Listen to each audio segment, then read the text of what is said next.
এই গুরু পূর্ণিমার এই তিথিতে কেউ যদি তার শ্রী গুরুদেবের চরণে পুষ্প নিবেদন করেন, দেখো গুরুদেবের পূজা হয় পুষ্প দিয়ে। কি দিয়ে হয়? পুষ্প দিয়ে। আর ভগবান শ্রীহরির পূজা হয় তুলসী পত্র দিয়ে। ভগবান শ্রীকৃষ্ণের পূজা তুলসী ছাড়া হয় না, কিন্তু গুরুদেবের পূজা তুলসী দিয়ে করলেই অপরাধ হয়ে যায়, তাকে নরকগামী হতে হয়। কোন শিষ্য যদি গুরুদেবকে তুলসীর পাতা অর্পণ করেন, ওই শিষ্যকে নরকগামী হতে হয়, সঙ্গে সঙ্গে ওই গুরুদেবকেও হতে হয়, কারণ গুরুদেব ওই শিষ্যকে শিক্ষা প্রদান করেন। বলো রাধে রাধে। কখনো তুলসীর পাতা গুরুদেবের চরণে অর্পণ করা উচিত নয়। তুলসীর পাতা শুধুমাত্র ভগবান শ্রীকৃষ্ণের চরণে। তুলসী কৃষ্ণ প্রিয়সী, ব্রজে রাধা কৃষ্ণের সেবা পাবো এই অভিলাষী। যদি ঘরের মধ্যে গুরুদেবের ছবি থাকে, আর যদি সাক্ষাৎ গুরুদেব থাকে, কি দিয়ে পূজা করবে? পুষ্প দান করে। পুষ্প এবং জল দিয়ে গুরুদেবের পূজা হয়, আর তুলসী দিয়ে শুধুমাত্র ভগবান শ্রীকৃষ্ণের পূজা হয়। আজকের এই গুরু পূর্ণিমার এই পূর্ণ মহেন্দ্র ক্ষণে, এই পুত পবিত্র তিথিতে কেউ যদি তার শ্রী গুরুদেবের চরণে পুষ্প নিবেদন করেন, ভগবান শ্রীহরি বলছেন কেউ যদি আমার ভক্ত, তার মানে এই জগতে যারা গুরুদেব আছেন, গুরুদেবরা কার প্রতিনিধি বলো তো? কার? ভগবান শ্রীকৃষ্ণের প্রতিনিধি। সাক্ষাদরি তেন সমস্ত শাস্ত্রই রুক্তস্ততা ভাবত এব সদ্ধি, কিন্তু প্রভুর য প্রিয় এব তস্য বন্দে গুরু শ্রী চরণারবিন্দম। গাইলাম না একটু আগে? সাক্ষাদরি তেন সমস্ত শাস্ত্রই রুক্তস্ততা ভাবত এব সদ্ধি। বলছেন গুরুদেবকে সমগ্র শাস্ত্র যাকে বন্দনা করেছেন তিনি হচ্ছেন শ্রী গুরুদেব। বলো শ্রী গুরুদেব মহারাজ কি।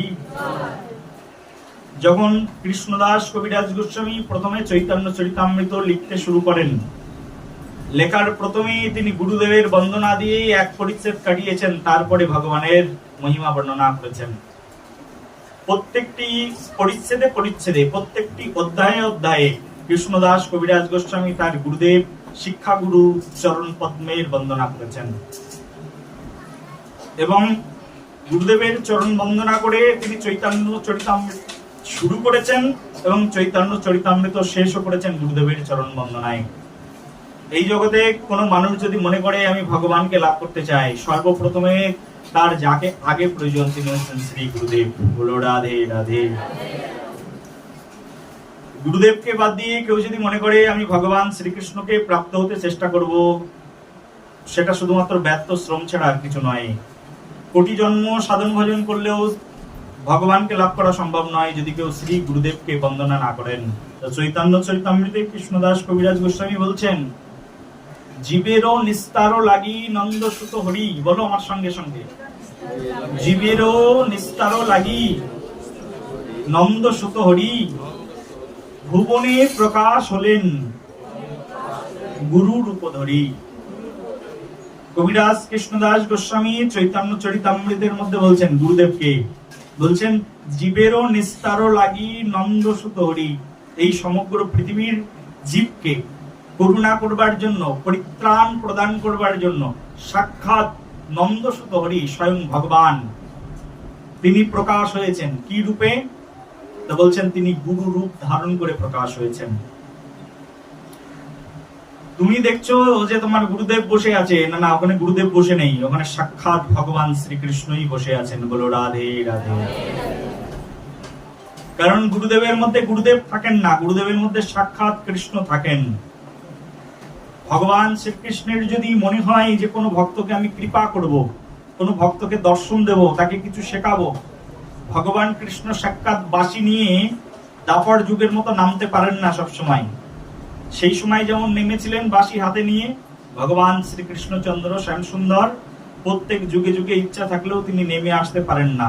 তার কিছু কন্ডিশন আছে পৃথিবীতে নামবার জন্য, এই পৃথিবীতে অবতরণ করবার জন্য। ভগবান শ্রীকৃষ্ণ তিনি এতটা করুণাময়, তার হৃদয়ে এত করুণা আছে, এত ভালোবাসা আছে জীবের প্রতি। এই পৃথিবীর প্রত্যেকটা জীব কার সন্তান বলতো? ভগবান শ্রীকৃষ্ণের সন্তান। কার সন্তান? সবাই ভগবান শ্রীকৃষ্ণের সন্তান। ভগবান শ্রীকৃষ্ণ পৃথিবীতে এই জীবদেরকে পাঠিয়েছেন তার সেবা করবার জন্য, কিন্তু জীব অনাদি বহির্মুখ। অনাদি কাল ধরে জীব ভগবান শ্রীকৃষ্ণকে ভুলে রয়েছে। কৃষ্ণ ভুলে যেই জীব অনাদি বহির্মুখ, মায়া তারে দেয় সংসার আদি দুঃখ। আর দুঃখের সংসারের মধ্যে মায়া দেবী সকলকে নিবিষ্ট করে রেখেছেন, সকলকে আটকে রেখেছেন, আষ্টে পৃষ্ঠে রেখেছেন। ভগবান শ্রীকৃষ্ণ এই জীবদেরকে উদ্ধার করবার জন্য তার হৃদয়ে বাসনা, কবে এই মুমুক্ষ ভুমুক্ষ জীব উদ্ধার হয়ে আমার কাছে আসবে, কবে আমার নাম কীর্তন করবে, কবে আমার নাম গান করবেন। সন্তান পৃথিবীতে জন্মগ্রহণ করার পরে আদি পিতা যিনি তাকে ভুলে যান, কিন্তু বাবা সন্তানকে সহজে ভুলতে পারেন না। ভগবান শ্রীকৃষ্ণ তেমনই পিতা আমাদের, যে আমরা কৃষ্ণকে ভুলে যাই কিন্তু কৃষ্ণ আমাদেরকে কখনোই ভুলতে পারেন না। বলো রাধে রাধে। আমরা ভুলে যাই কি যাই না? সংসারের মধ্যে জন্মগ্রহণ করে আমরা ভুলে যাই কৃষ্ণকে ডাকতে। আমরা ভুলে যাই কৃষ্ণের জন্মাষ্টমী কবে, কৃষ্ণের আবির্ভাব তিথি কবে। আমরা ভুলে যাই রাধারানীর আবির্ভাব তিথি কবে। আমরা ভুলে যাই গৌরাঙ্গ ভগবানের আবির্ভাব তিথি কবে। আমরা ভুলে যাই নৃসিংহদেব ভগবানের আবির্ভাব তিথি কবে। কিন্তু আমরা মনে রাখি আমার সন্তানের জন্মদিন কবে। বলো রাধে রাধে। কারণ ওটা আমার, তাই আমার মনে আছে। কিন্তু ভগবান তো আমার নয়, তাই আমার মনে নেই। বলো রাধে রাধে। ভগবান তো আমার নয়, তাই আমার মনে থাকে না ভগবানের জন্মদিন কবে। কিন্তু ভগবানের মনে রয়েছে যে আমি কিছু সন্তানদেরকে পৃথিবীতে পাঠিয়েছিলাম আমার ভজন করবার জন্য, কিন্তু তারা আমাকে ভজন না করে দূরে অবস্থান গ্রহণ করছেন। ভগবানের তাই দুঃখ হয়, আমি কি করে আমার সন্তানদেরকে দেখা করতে যাব, কি করে তাদেরকে দর্শন করব। ভগবানের ইচ্ছা হয় ভক্তকে দর্শন করতে, আর ভগবানের এমনই ইচ্ছা যে ভগবানের ইচ্ছা শক্তিতে স্বয়ং ভগবান এই পৃথিবীতে তিনি আসবেন বলে কাঁদতে থাকেন, কবে আসবো আর কবে আমি আমার সন্তানদেরকে দেখব। ভগবান একটা প্ল্যান করলেন যে আমি তো সব সময় যেতে পারবো না, কারণ আমি নির্দিষ্ট সময়ে পৃথিবীতে যাই। সব সময় তো আমার দ্বারা আমার সন্তানদেরকে দেখতে যাওয়া সম্ভব নয়, তা আমি কি করে দেখতে যাব। ভগবান তখন একটা বুদ্ধি তৈরি করলেন, একটা প্ল্যান তৈরি করলেন, আমি সব সময় যাতে আমার ভক্তদেরকে দেখতে পাই। সেই জন্য ভগবান বললেন যে শোনো ভক্তগণ, এই পৃথিবীতে আমি আসব, প্রতিদিন আসব, প্রতিনিয়ত আসব, সব সময় আসব। কি করে আসবে প্রভু? তা বলছে আমি তখনই আসব যখন আমার কোনো ভক্ত আমার প্রয়োজনীয়তা উপলব্ধি করে সে কোনো গুরুচরণে গিয়ে আত্মসমর্পণ করবে, আমার কোনো ভক্তের কাছে আত্মসমর্পণ করবে, তখনই সেই গুরুদেবের মধ্যে আমি গিয়ে সবাইকে দর্শন করব। বলো নিতাই গৌর প্রেমানন্দে হরি হরি বল।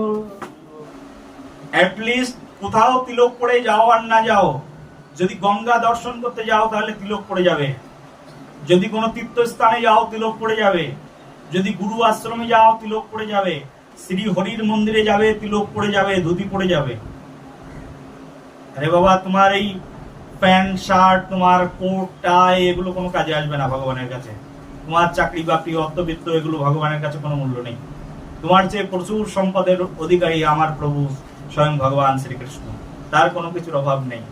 তোমার কোনো অহংকার ভগবানের কাছে এটা কোনো বিষয়ই নয়। সেই জন্য অ্যাটলিস্ট গুরু আশ্রমে যখন যাবে তখন অন্তত কপালে তিলক ধারণ করে আসা উচিত, ধুতি পরে আসা উচিত। গুরু আশ্রমে আসলে, শ্রী হরির মন্দিরে গেলে তিলক পরে যাওয়া উচিত। এগুলো মহা অপরাধ। তিলক ধারণ না করে যে জন বৃথায় জন্ম তার, তুলসীর হার না পড়ে যে ছাড় জমালয়ে বাস তার। বলো রাধে রাধে রাধে রাধে। প্রেম সে বলো। এখন এখন না, সাইলেন্ট প্লিজ।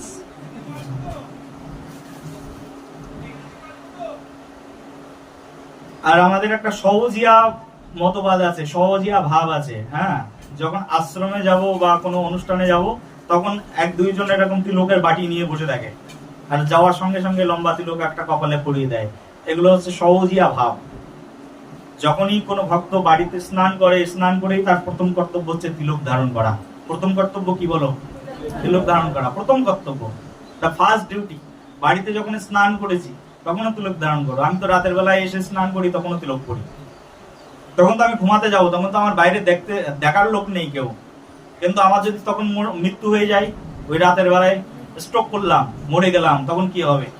যদি কপালে তিলক করে মৃত্যুবরণ করি, গুরুদেব তার নৌকায় আমাকে আশ্রয় গ্রহণ দেবেন। আর যদি কপালে তিলক না পড়ে মৃত্যুবরণ করি, গুরুদেব আমার মুখ দেখলে চিনতে পারবেন না, কে রে? না না, আমার কোন শিষ্য এরকম হতে পারে না। এই যে আমার গুরুদেব বসে আছেন, উনি বলবেন আমার শিষ্য এরকম হতে পারে না, কপালে তিলক পড়ে আছে, এ আমার শিষ্য নয়। যে কপালে তিলক পড়ে না সে আমার শিষ্য কি করে হয়? তাহলে যমরাজ বলবে, গুরুদেব তাহলে একে নিয়ে যায় নরকের দিকে, যাও যাও নিয়ে যাও।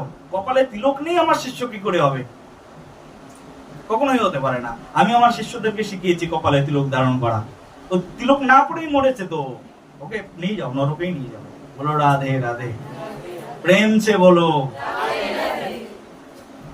সেই জন্য না একটা শাস্ত্রের সিদ্ধান্ত, এগুলোকে লঙ্ঘন করার কোনো জায়গা নেই। তিলক ধারণ না করে যে জন বৃথায় জন্মটা। যদি তোমরা তিলক না পড়তে পারো প্রতিদিন, ঠিক আছে, আমার মতো এরকম সকাল বিকাল সন্ধ্যা রাত সবসময় করতে না পারো, চেষ্টা করো। অন্তত মন্দিরে যাওয়ার সময় তিলক পড়ে যাওয়ার চেষ্টা করো। যখন গুরু মন্ত্র জপ করবে, ঘরের মধ্যে বসে বসে যে মন্ত্রগুলো দিয়েছি, তখন যখন জপ করবে তখন বসে বসে তিলক পড়ো, আবার মুছে দিও, সমস্যা নেই। তোমার যদি মনে হয় মুছে দেবে, আবার সকালে তিলক করা বিকালে নেই বা সন্ধ্যায় নেই, পড়তে হবে সব সময়, অলওয়েজ পড়তে হবে। কি গতি হবে? পড়তে হবে তিলক, ফাঁকি দিলে চলবে না। সকালে তিলক, সকালে যদি তিলক দেয় আর বিকালের মধ্যে যদি মুছে যায়, যখনই মুছে যাবে তখনই তাকে আবার পড়তে হবে বারবার। যে সেই অন্য লোক যদি বলে তোমার কপালে তিলক নেই, সঙ্গে সঙ্গে তিলক পড়তে হবে তাকে। একজন ভক্ত তো সকালবেলায় স্নান করেন, আবার বিকাল বেলায় স্নান করেন। যখন বিকালে স্নান করবে তখন আবার তিলক পড়বে, আবার যখন রাতের বেলায় স্নান করবে তখন আবার তিলক পড়বে। তিলক পড়তেই হবে। মহাপ্রভু একবার তিলকের জন্য তিরস্কার করেছিলেন ভক্তদেরকে। মহাপ্রভু এক ভক্তকে বলছেন, ও হো হো, বুঝিলাম আজ তুমি করোনায় সন্ধ্যা, আজ হতে হইল তোমার সন্ধ্যা বন্ধা। মহাপ্রভু তাকে তিরস্কার করেছিলেন। তিলকহীন একজন ভক্ত মহাপ্রভুর কাছে গেছেন। মহাপ্রভু তখন সাক্ষাৎ স্বয়ং ভগবান, তিরস্কার করে বলছে, তোমার সাহস কি করে হলো, তুমি তিলক না পড়েই তুমি এখানে চলে এসেছো। মহাপ্রভু তিরস্কার করেছেন তিলকহীন কপাল। মহাপ্রভু ওখানে কমেন্ট্রি করেছেন, চৈতন্য ভাগবতের মধ্যে বৃন্দাবন দাস ঠাকুর বর্ণনা করেছেন, বিপ্রের ললাটে যদি তিলক না রহে, সে ললাট শ্মশান সদৃশ বেদে কহে। বুঝলে কি আমার কথা? না বুঝলে না। মহাপ্রভুর কথা আর বেদ বাক্য সমান। স্বয়ং ভগবান শ্রী চৈতন্য মহাপ্রভু বলছেন, বিপ্রের ললাটে যদি তিলক না রহে, বলছে তুমি ভক্ত। বিপ্র মানে ব্রাহ্মণ, যার দ্বিতীয় জন্ম হয় তাদেরকে বিপ্র বলে। যখন যখন কারুর দীক্ষা হয় তখন তার কত জন্ম হয় বলো? দীক্ষা মানে কততম জন্ম তার? দীক্ষা মানে তার দ্বিতীয় জন্ম। বলছে যখন কোন মানুষের দ্বিজত্ব প্রাপ্ত হয়, তার মানে দ্বিতীয় জন্ম হয়, বলছে দ্বিতীয় জন্ম হলেই তার কর্তব্য কি? তা বলছে দ্বিতীয় জন্ম হলেই তার কর্তব্য হচ্ছে কপালে তিলক ধারণ করা। বলছে বিপ্রের ললাটে যদি তিলক না রহে, সে ললাট শ্মশান সদৃশ। বলছে কপাল, বলছেন সেই কপাল হচ্ছে শ্মশানের মতো, শ্মশান সদৃশ বেদে কহে। বেদ বলছে কপালে তিলক না থাকলে সেটা শ্মশান। আর গুরুদেবকে শ্মশান দেখাতে যাবে তুমি? বলো, ভগবানকে শ্মশান দেখাতে যাবে? এই যে ভগবান, আমি তোমার সামনে এসেছি শ্মশান নিয়ে, এই শ্মশানের দিকে একটু তাকাও। ভগবান তোমার দিকে তাকাবেন না। ওই তো বৃন্দাবনে মায়াপুরে দেখি হাজারো হাজারো ভক্ত যায়, যে মাথা কোটে আর ভগবানের কাছে প্রার্থনা করে, আমার একটা সন্তান দাও, আমার একটা বাচ্চা দাও। কেউ বলে ভগবান টাকা দাও, কেউ বলে গাড়ি দাও, কেউ বলে বাড়ি দাও। ভগবান কারোর দিকেই তাকায় না, কারণ কারোর কপালেই তিলক নেই। বলে শ্মশানের ভূত প্রেত এসেছে আমার কাছে চাইতে, আমি ইচ্ছা করলেই দিয়ে দেবো। যদি আমার ভক্ত চাই, ভক্তকে আমি ভরে ভরে দেব। ভক্তকে ভগবান সবকিছু দিয়ে দেন, কিন্তু অভক্তকে ভগবান কিছুই দেন না। ওর যা কপালে প্রারাব্ধে যতটুকু আছে, কর্মফল করেছে ততটুকুই তার জন্য বরাদ্দ করে রেখেছেন ভগবান, তার চেয়ে বেশি কিছু নয়। বলো রাধে রাধে। শ্মশান নিয়ে ভগবানের কাছে চাইলে ভগবান দেবে তোমাকে? বলছে তিলক না পড়ে তুমি যদি দান করো, বলছে গুরুদেবকে পুষ্পের মালা পরাও, তাও তোমার কোনো ফল নেই, কারণ কপালে তিলক নেই তোমার। বলছে গুরুদেবের চরণে পুষ্প অর্পণ করো, কপালে তিলক নেই, ফল হবে না। আর বলছে তুমি দীক্ষা গ্রহণ করোনি, তোমার দান ধন ব্রত তপস্যা সবকিছু বিফল। অদীক্ষিত ব্যক্তির হাতের জল বলছে মূত্র তুল্য, আর তার হাতের খাবারটাই হচ্ছে বিষ্ঠা তুল্য। প্রেম সে বলো রাধে রাধে, প্রেম সে বলো রাধে রাধে। তো সেই জন্য যারা এখানে এসছো অ্যাটলিস্ট আজকে গুরু পূর্ণিমা তিথি, গুরুদেবের কাছ থেকে যদি শাসন না পাও, গুরুদেবের কাছ থেকে যদি অনুশাসন না পাও, তাহলে গুরুকুলে এসে, গুরুদেবের আশ্রমে এসে তো কোনো লাভ নেই না। গুরুকুল বা গুরু আশ্রম মানে এটা হচ্ছে শাসন, অনুশাসনের স্থান। এই পৃথিবীতে মানুষকে একমাত্র শাসন করবার জন্য শ্রী গুরুদেবই আছেন, আর কেউ শাসন করেন নাকি এই পৃথিবীতে? তো সেই গুরুদেব যিনি শিষ্যকে শাসনের মধ্যে রাখেন। আর শিষ্য কাকে বলে? বলছে সেই শিষ্য যিনি গুরুদেবের শাসনের মধ্যে থাকেন। বলো রাধে রাধে, প্রেম সে বলো। শিষ্য কাকে বলে? বলো সবাই, শিষ্য কাকে বলে? মুখস্থ করো। যে গুরুদেবের শাসনের মধ্যে থাকে তাকে বলে শিষ্য। বলো শিষ্য কাকে বলে সবাই? গুরুদেবের শাসনের মধ্যে যিনি থাকেন তিনি শিষ্য। যদি গুরুদেবের শাসনের মধ্যে না থাকবে তাহলে তুমি কিসের শিষ্য বলো? এই জন্য গুরুদেবের শাসনের মধ্যে থাকতে হবে। আমার জীবনে সবচেয়ে বড় ভয় শ্রী গুরুদেব কখন কি বলে দেন, এই যে ভয় থাকবে, কখন আমাকে শাসন করেন, কখন বকাঝকা দেন। এই শাসন যতক্ষণ না থাকে ততক্ষণ পর্যন্ত না ভালো মানুষ হওয়া যায় না। সবাই আমাকে বাহবা দিয়ে দিচ্ছে, তার মানে আমি খারাপ করছি, আমি সিগারেট খাচ্ছি, কেউ বলছে খুব ভালো কাজ করেছিস, কোন ব্র্যান্ডের সিগারেট খাচ্ছিস, আর একটু ভালো ব্র্যান্ডের খেতে পারিস, তার মানে কি আমাকে সবাই নরকের দিকে পাঠিয়ে দিচ্ছে। আমি মদ খাচ্ছি, সবাই বলছে খুব ভালো, কোন ব্র্যান্ডের খাও, আরো উন্নত ব্র্যান্ডের খাও, তার মানে কি আমাকে কোথায় পাঠানো হচ্ছে? আমাকে একেবারে নরকের দিকে নিমজ্জিত করে দেওয়া হচ্ছে, একেবারে হেয় পথে, একেবারে হীনতার পথে আমাকে ঠেলে দেওয়া হচ্ছে।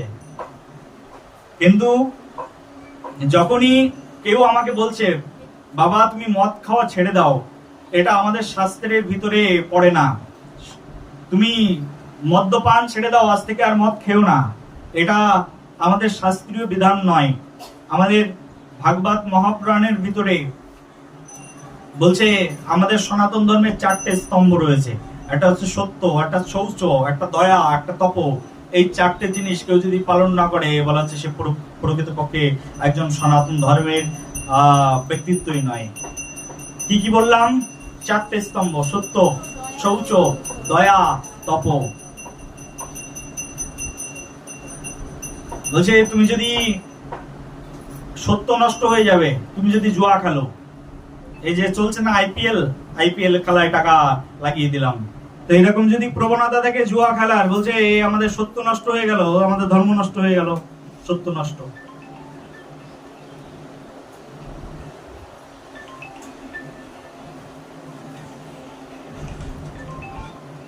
শৌচ নষ্ট হয়ে যায়, সুচিতা নষ্ট হয়ে যায়। কেউ যদি এই যে ড্রিঙ্ক খাচ্ছি, আমি অভ্যাস আছে নাকি কারোর খাওয়া? যদি কারোর অভ্যাস আছে অন্তত দুর্গা পূজার সময় খায়, নাহলে কালী পূজার সময় খায়, নাহলে বাড়িতে স্পেশাল ফেস্টিভ্যাল থাকলে খায়। দীক্ষা নিয়েছো যারা খাবে না। ড্রিঙ্ক করা অভ্যাস আছে কারোর?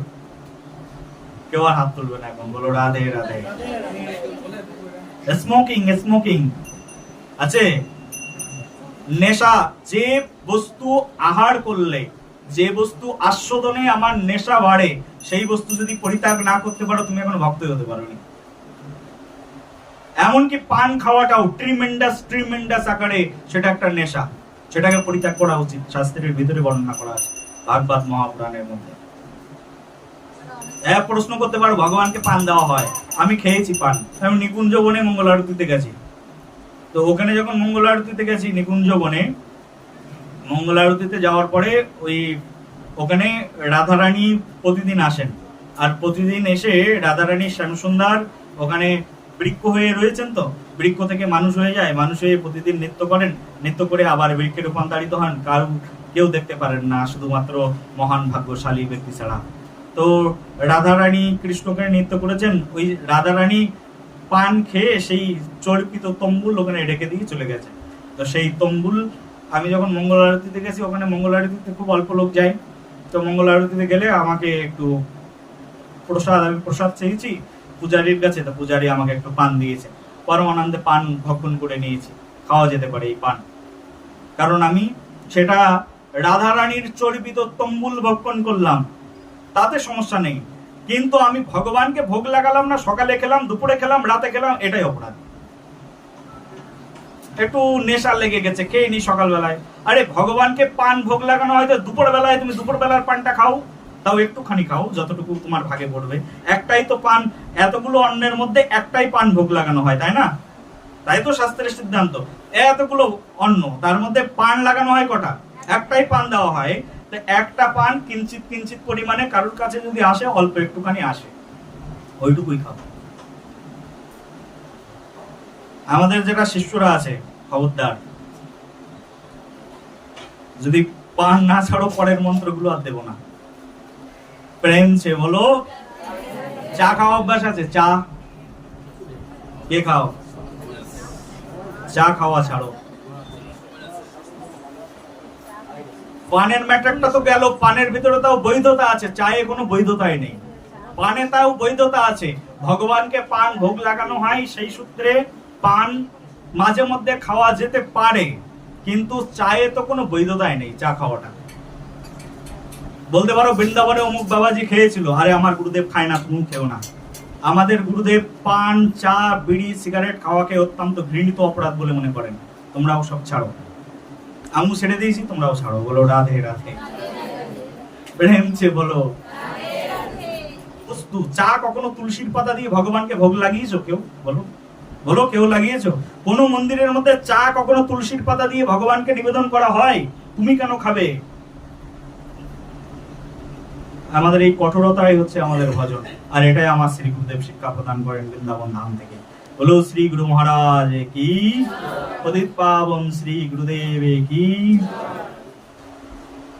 আমার গুরুদেবের তত্ত্বাবধানে থেকে যারা কৃষ্ণ ভজন করছেন, হরি ভজন করছেন, আমি 100% শিওর, একেবারে 100 থেকে 100% আমি নিশ্চয়তা দিয়ে বলছি, কেউ যদি আমার গুরুদেবের ছবি গৃহের মধ্যে ডেকে আমার গুরুদেবের তত্ত্বাবধানে, আমার গুরুদেবের দেওয়া শিক্ষা অনুসারে কেউ যদি জীবন যাপন করে এবং মৃত্যুবরণ করে, মৃত্যু অন্তে তার নরকে যাওয়া লাগবেই না, তাকে ভগবানের কাছেই যেতে পারবে সে। শ্রী শ্রী গুরু ব্রহ্মানন্দে নিতাই গৌর সদানন্দের মধ্যে হরি হরি বলো।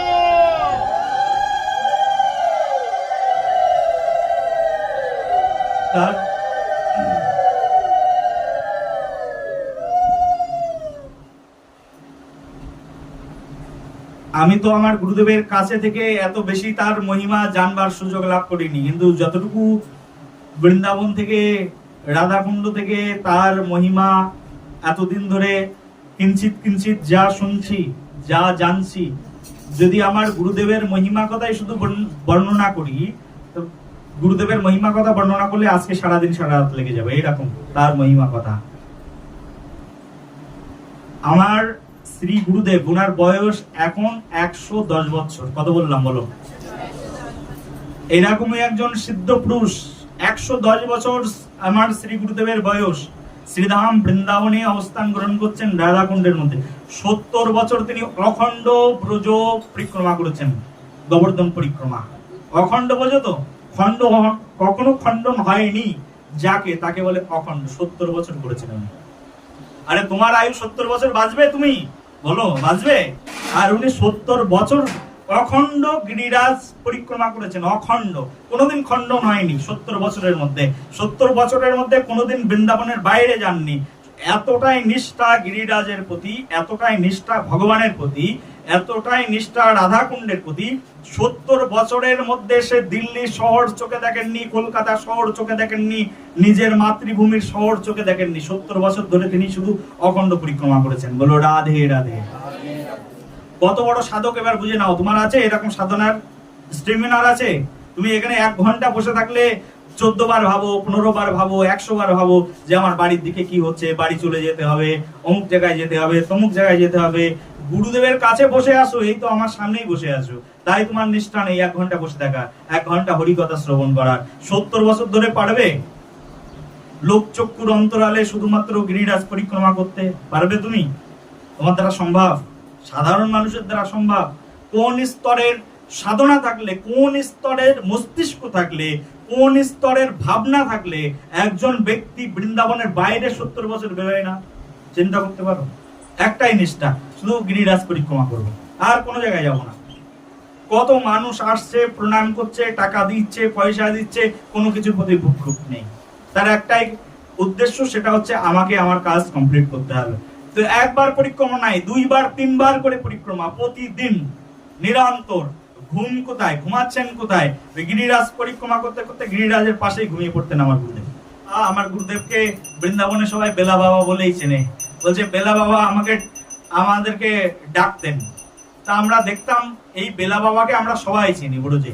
তার কারণ আমার বাবাও দেখছে বেলা বাবা বেলা বাজিয়ে, তার মানে এই যে ঝাঁজ বাজিয়ে পরিক্রমা করে, আমার বাবার বাবাও দেখছে পরিক্রমা করে, আমরাও দেখছি পরিক্রমা করি। বেলা বাবাকে চেনে না এমন কেউ নেই বৃন্দাবনে, সবাই ওনাকে ছোট থেকে বড় সবাই দেখছে। বলছে আমার ঠাকুর দাদা বেলা বাবাকে দেখতে দেখতে মরে গেছে, তাও বেলা বাবা এখনো হরিনাম করে যাচ্ছে। আমার বাবা বেলা বাবাকে দেখতে দেখতে মৃত্যুবরণ করেছে, তাও বেলা বাবা বেঁচে রয়েছে, হরিনাম করে যাচ্ছে। আমি বেলা বাবাকে দেখতে দেখতে আমার চুল পেকে গেল, তাও আমি বেলা বাবাকে হরিনাম করতে দেখছি। বলো রাধে রাধে। দীর্ঘদিন বৃন্দাবনে আছেন তো, সিদ্ধ যোগী, তো যোগী সিদ্ধ পুরুষ, যিনি অখণ্ড 70 বছর ধরে গিরিরাজ পরিক্রমা করেছেন, গিরিরাজের পথ পরিষ্কার করেছেন। ভগবান কি তার জন্য পথ পরিষ্কার করে রাখেননি? বলো, রেখেছেন কি রাখেননি? যিনি ভক্তের জন্য, ভক্তের সেবার জন্য তিনি 70 বছর ধরে যে ব্যক্তি পথ পরিষ্কার করে রাখে, তার পথে যাওয়ার জন্য ভগবান কি কোনো একটা কাঁটা ছেড়ে দিয়ে যাবেন যে আমার ভক্ত আসছেন এই পথে? তার জন্য ভগবান পুষ্প দিয়ে সেই পথ রচনা করে রাখবেন, আমার ভক্ত আসছেন। যদি আমার গুরুদেবের দেওয়া পথে, আমার গুরুদেবের নির্দেশিত পথ ধরে কেউ যদি চলে নিশ্চিন্ত ভাবে, গুরুদেবের পিছন পিছন যদি কেউ চলে, গুরুদেবের পরে তো কোনো কাটা বিছানো নেই, কারণ তিনি এত বছর ধরে পরিষ্কার করে রেখেছেন রাস্তা। গুরুদেব যদি যাচ্ছেন, তার পিছন পিছন আমি হাঁটছি, তাহলে আমার পায়ে কাটা ফুটবে? কারণ গুরুদেব এই পথ দিয়ে আগেই গেছেন, আর আমি সেই পথ দিয়ে যাচ্ছি, তো কাটাই নেই। আর সেই পথ দিয়ে গমন করলে নিশ্চিত ভাবে তোমরা বৈকুণ্ঠ ধাম, গোলক বৃন্দাবন পৌঁছে যাবে। বলো রাধে রাধে, প্রেম সে বলো।